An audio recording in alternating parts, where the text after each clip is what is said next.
وہ 10 minute late ہو چکی تھی۔ اسے کالج کے چوکیدار کی گندی نظر اچانک سے یاد آئی تو اسے پورے بدن پر لرزہ سا طاری ہو گیا۔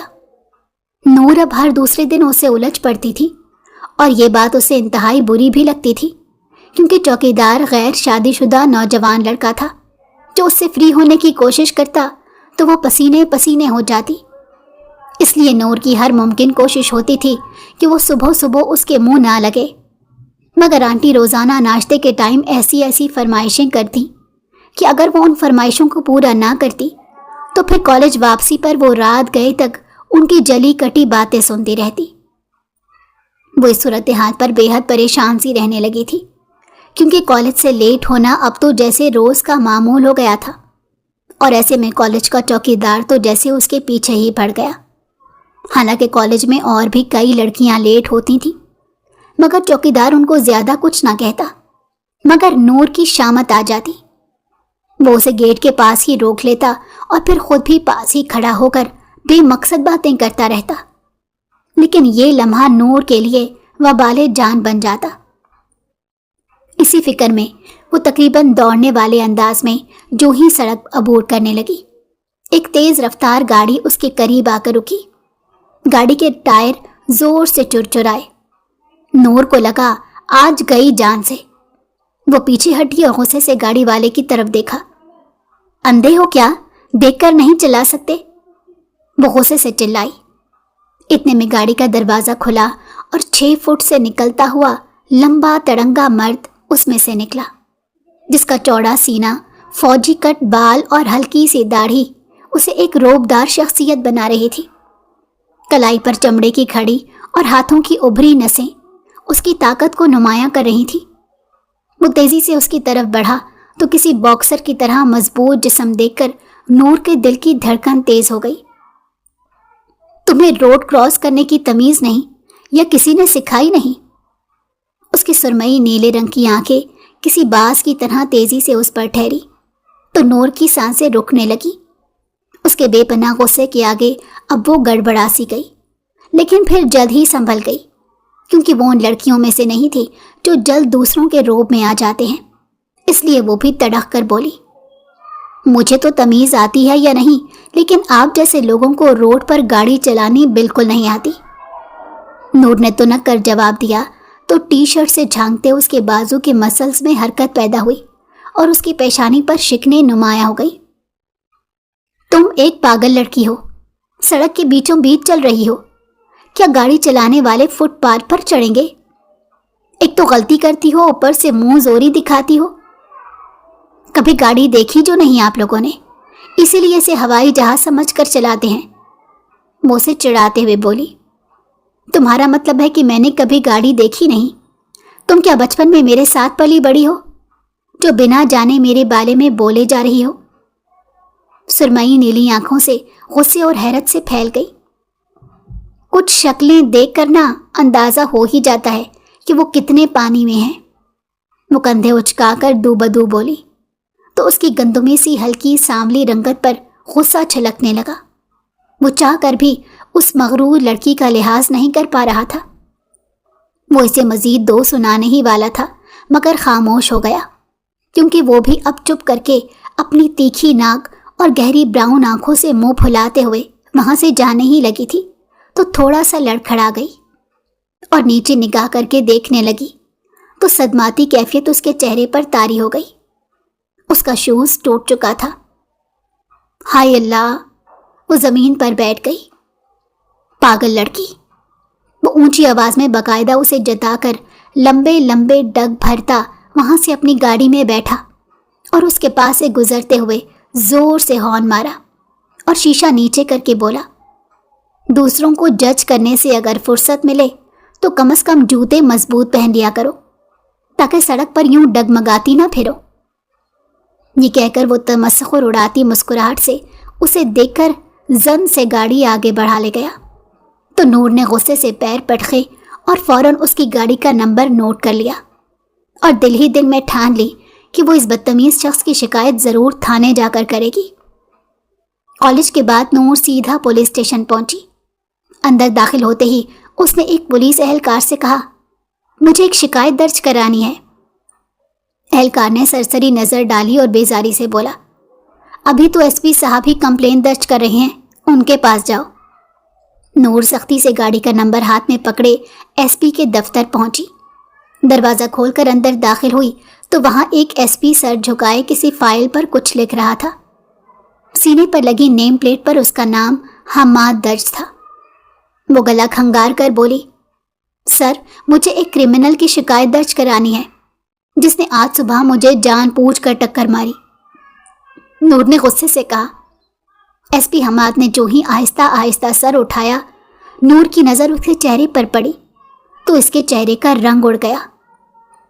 وہ وہی شخص تھا، وہی بدتمیز آدمی جس سے اس کی صبح جھڑپ ہوئی تھی۔ ایس پی حماد نے سخت نظروں سے نور کو دیکھتے ہنکارا بھرا، بال پین میز پر پٹخا اور کمر کرسی سے لگاتے ہوئے بولا، تو وہ آدمی بدتمیز اور کرمنل ہے؟ اس کے لہجے میں سختی تھی۔ کوئی کرمنل ریکارڈ بتا سکتی ہیں اس کا؟ مجھے خوشی ہوگی اس پر ایف آئی آر درج کر کے۔ نور گھبرا گئی، جلدی میں کچھ زیادہ بول گئی تھی، وہ بھی اس کے لیے جو سامنے ہی بیٹھا تھا۔ وہ بس ٹکر ہوئی تھی۔ حماد نے طنزیہ مسکراہٹ لبوں پر سجاتے کہا، تو کیا صرف ٹکر سے کوئی کرمنل بن جاتا ہے؟ تم نے تو بہت بڑا الزام لگا دیا۔ نہیں، ٹکر نہیں ہوئی تھی، کچھ بھی نہیں ہوا تھا، میں چلتی ہوں۔ میں جو ہی کھڑی ہوئی، ایس پی حماد سرد نظروں سے دیکھ کر بولا، ایسے کیسے چلتی ہوں؟ اب تو یہ بات ثابت کرنا پڑے گی تمہیں۔ نور بوکھلا گئی، مجھے رپورٹ نہیں لکھوانی، میں جا رہی ہوں۔ جیسے ہی وہ جانے لگی، حماد نے سخت لہجے میں کہا، بیٹھو۔ نور کے قدم وہیں رک گئے۔ اسی لمحے دروازہ کھلا اور ایک سینئر افسر اندر داخل ہوا۔ ایس پی حماد فوراً اٹھ کر سلوٹ کرنے لگا۔ افسر نے نور کی طرف دیکھا، کیا بات ہے بیٹا، کیا مسئلہ ہے؟ نور گڑبڑا گئی، مجھے کمپلین کرنی تھی لیکن اب نہیں کرنی۔ افسر نے نرمی سے کہا، بیٹا اگر کوئی مسئلہ ہے تو بے فکر ہو کر بتاؤ۔ ایس پی حماد ہماری محنتی اور سخت جان افسر ہیں، یہ تمہاری مدد کریں گے۔ پھر وہ ایس پی حماد کی طرف مڑ کر بولے، انہیں چائے پانی پلائیں اور پھر ان کی رپورٹ درج کریں، اس طرح سے لوگوں کا ہم پر اعتماد بحال ہوگا۔ یہ بچی بالکل تنے تنہا آئی ہے تو اسے ہم پر بھروسہ ہے، لہٰذا اس کا بھروسہ اسی طرح قائم رہنا چاہیے تاکہ ہماری مائیں، بہنیں اور بیٹیاں جب بھی کوئی پریشانی فیس کریں وہ انتہائی با اعتماد اور بے خوف ہو کر ہمارے پاس آئیں اور اپنی رپورٹ درج کروائیں۔ تو ایس پی حماد سے لوٹ کر کے اپنے افسر کو یقین دہانی کراتے ہوئے بولا، سر میں ابھی ان کی رپورٹ درج کر لیتا ہوں۔ افسر نے مسکرا کر اس نوجوان ایس پی کی طرف دیکھا جو چند ماہ میں ہی تھانے کے روایتی ماحول میں کافی تبدیلی لے آیا تھا، اور پھر وہ وہاں سے چل دیے۔ ایس پی حماد نے مسکراتے ہوئے پین پکڑا اور نور کی طرف دیکھ کر بولا، جی مس، میں آپ کی رپورٹ درج کرنے کے لیے بالکل تیار ہوں، بولیے کیا لکھنا ہے اس بدتمیز کرمنل کے لیے۔ نور اس کے بااعتماد لب و لہجے کو دیکھ کر فوراً اٹھ کھڑی ہوئی۔ جیسے ہی وہ مڑی، کرسی سے ٹکرا گئی۔ ایس پی حماد بمشکل ہنسی روک پایا، لیکن نور جان گئی تھی کہ وہ اس پر ہنسا تھا۔ یہ دیکھ کر وہ اور بھی پزل ہو گئی اور تیزی سے وہاں سے نکلی، مگر ایس پی حماد کا بے ساختہ قہقہا اسے کافی دور تک سنائی دیا۔ وہ پولیس اسٹیشن سے باہر نکلی تو اسے لگا کہ جیسے اس کی سانس بحال ہو گئی ہو۔ وہ خود پر حیران بھی ہو رہی تھی اور پریشان بھی کہ آخر اس نے اتنی ہمت پولیس اسٹیشن جانے کی کیسے کر لی۔ تو اس کی وجہ اب یہ سمجھ آئی کہ امی کی زندگی میں ہی جب اس کے ابا نے دوسری شادی کی اور اس کی سوتیلی امی نے اس کا جینا حرام کیا اور گھر کو ایک جہنم میں تبدیل کرتے ہوئے اس کے والد کو بھی اس سے دور کر دیا، تو اسے لگا ہر بات میں خاموشی بذات خود ایک بہت بڑا ظلم ہے۔ اس لیے اس نے پہلی بار پولیس اسٹیشن جانے کا فیصلہ اسی لیے کیا۔ اسے یقین تھا کہ وہاں پر ضرور انصاف ہوتا ہے، مگر وہاں کا انصاف تو اس کے اپنے گھر سے بھی زیادہ بدتر تھا، تو وہ دل برداشتہ ہو گئی۔ انصاف تو کہیں پر ہے ہی نہیں، پتہ نہیں کیوں کہا جاتا ہے کہ یہ دنیا انصاف پر قائم ہے۔ وہ آج کے اس انوکھے تجربے پر جلتی کڑتی جب گھر کے اندر داخل ہوئی تو آنٹی کے بھائی کو دیکھ کر اس کا موڈ مزید خراب ہو گیا۔ جہانگیر انتہائی اوباش اور بے شرم انسان تھا۔ آنٹی کے بھائی ہونے کی حیثیت سے اسے گھر میں آنے کی مکمل آزادی حاصل تھی، جس کا وہ انتہائی ناجائز فائدہ اٹھاتا تھا۔ جب تک وہ اس گھر میں ہوتا، نور کو اپنی عزت کا شدید خطرہ محسوس ہوتا۔ اس نے کئی بار ابا سے اپنے خدشات کا اظہار کیا کہ آنٹی کو کہیں وہ اپنے بھائی کو یہاں آنے سے منع کرے، لیکن ابا کی بات کی اہمیت آنٹی کے سامنے تھی ہی کب کہ وہ ان کے حکم کو مانتی، اور جب اپنے ہی گھر کی دیواریں دروازے مضبوط نہ ہوں تو پھر کوڑا کرکٹ آنے سے کون روک سکتا ہے؟ ابا کی اس کمزوری نے اس کی زندگی کو انتہائی خطرے سے دوچار کر ڈالا تھا۔ یہی وجہ تھی کہ جہانگیر کا جب دل چاہتا منہ اٹھا کر چلا آتا اور اس کی شکاری آنکھیں نور پر ٹکی رہتی۔ یہی وجہ تھی کہ وہ اس کی موجودگی میں کمرے سے نہیں نکلتی تھی، مگر ابھی اسی ٹائم اسے اپنے گھر میں دیکھ کر وہ چونک سی گئی۔ گھر میں عجب خاموشی تھی۔ اس کا ایک ہی مطلب تھا کہ آنٹی گھر نہیں تھی، ورنہ اگر وہ گھر ہوتی تو وہ اپنے بھائی کے ساتھ بیٹھی اونچی اونچی آواز میں گپ شپ لگا رہی ہوتی۔ لہٰذا وہ فوراً محتاط ہو گئی۔ جب اس نے جہانگیر کے چہرے پر ایک خبیث مسکراہٹ دیکھی تو وہ اسے نظر انداز کر کے سیدھا اپنے کمرے کی طرف بڑھی، لیکن جہانگیر اس کا راستہ روک کر کھڑا ہو گیا۔ کہاں جا رہی ہو پیاری سی نور؟ اس نے پیلے پیلے دانت نکال کر پوچھا۔ نور نے گہری سانس لی اور پھر سختی سے کہا، جہانگیر میرے راستے سے ہٹو۔ وہ عجیب سے انداز میں مسکرا کر بولا، تم مجھے نظر انداز کر رہی ہو، یہ تمہیں بہت مہنگا پڑ سکتا ہے۔ نور نے غصے سے اس کی طرف دیکھا، مگر اس نے خود کو قابو میں رکھتے سوچا، اگر اس وقت میں نے زبان کھول دی تو صورتحال مزید بگڑ سکتی ہے، کیونکہ آنٹی بھی گھر پر نہیں تھی اور اس کے والد اس وقت کچھ نہیں کر سکتے تھے۔ میڈیسن لینے کے بعد وہ تو گہری نیند سو جاتے تھے اور ان کو دنیا جہان کا ہوش نہیں رہتا تھا۔ اس لیے اس نے پینترا بدلا اور آہستہ سے کہا، میں نظر انداز نہیں کر رہی، بس میرے سر میں درد ہے۔ میں گولی لا دوں یا سر دبا دوں، جو حکم تمہارا۔ وہ شوخی سے بولا تو نور شکریہ کہہ کر بھاگتے ہوئے کمرے کی جانب بڑھی اور تیزی سے دروازہ بند کر دیا۔ اس کے دل کی دھڑکن تیز ہو چکی تھی، مگر اس کے چہرے پر غصے اور بے بسی کی ملی جلی کیفیت تھی۔ جہانگیر کی باتیں اس کے دماغ میں ہتھوڑے کی طرح بج رہی تھی۔ بکرے کی ماں کب تک خیر منائے گی؟ ایک دن تمہیں میری جھولی میں آ کر گرنا ہے۔ نور نے تکیہ اٹھا کر بیڈ پر دے مارا اور کھڑکی کے پاس جا کر گہری سانس لینے لگی۔ یا اللہ، کب تک میں اس عذاب کو جھیلتی رہوں گی؟ اس نے خود سے سرگوشی کی۔ آنٹی کی غیر موجودگی میں جہانگیر کا یوں کھل کر اس کے سامنے آ جانا ایک واضح اشارہ تھا کہ وہ اپنی حدوں سے بڑھنے والا تھا۔ نور کے دل میں خوف بھی تھا اور غصہ بھی۔ وہ کچھ دیر کھڑکی سے باہر دیکھتی رہی۔ آسمان پر کالے بادل چھائے ہوئے تھے، جیسے قدرت بھی اس کی حالت پر ماتم کر رہی ہو۔ اچانک دروازے پر ہلکی ہلکی سی دستک ہوئی۔ نور کے جسم میں جھرجھری دوڑ گئی۔ کون؟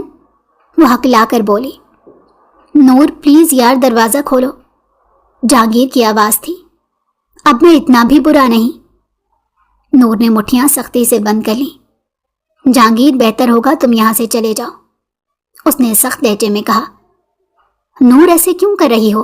میں تمہیں اپنا بنانے آیا ہوں، زبردستی نہیں کر رہا۔ مان جاؤ تو سب اچھا ہو جائے گا۔ جہانگیر کے لہجے میں مکاری بھری ہوئی تھی۔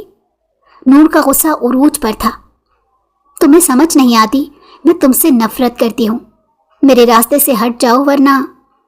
وہ رکی۔ جہانگیر ہنس دیا۔ ورنہ کیا؟ پولیس کو بلاؤ گی تو یہ شوق بھی پورا کر لو۔